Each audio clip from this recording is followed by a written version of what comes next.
At the end of June, they packed everything, the whole household, and they moved into the Sommerfrische.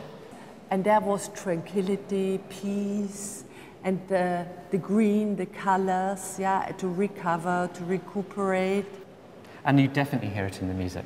I mean, I think of slow movements in Mahler, slow movement of Mahler, Fourth Symphony, where that same sense of calm and that's space, so important. a million miles from the city.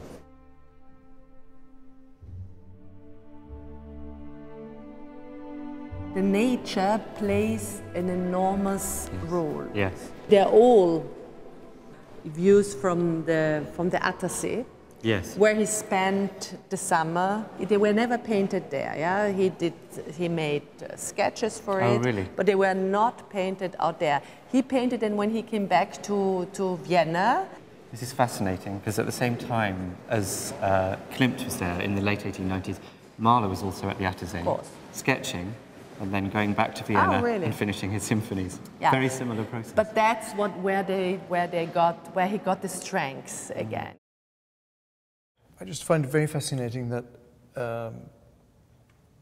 most part of the painting is just texture, and the representation happens in one corner of it. For me, it's kind of tempting to see a parallel with, for instance, Schoenberg was kind of gradually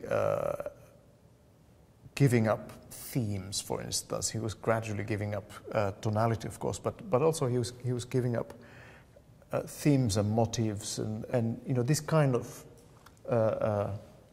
painting where Klimt is doing this sort of very fascinating texture, but which in itself is autonomous almost. We are basically looking at the same phenomenon in art, where you're kind of liberating yourself from a certain kind of concept that has been dominant for hundreds of years.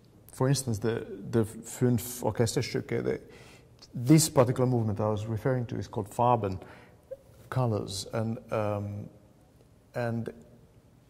to explain that music, he is actually using very familiar metaphors. He describes this music as the surface of a lake, where a trout would sort of pop up from time to time and sink back in.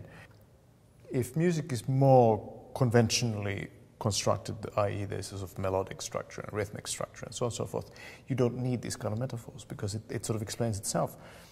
And yes, this is landscape, which is the most universal visual experience that all inhabitants of this planet share.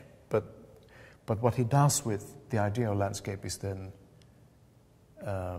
goes way beyond realism. And I think Schoenberg was basically trying to do the same thing.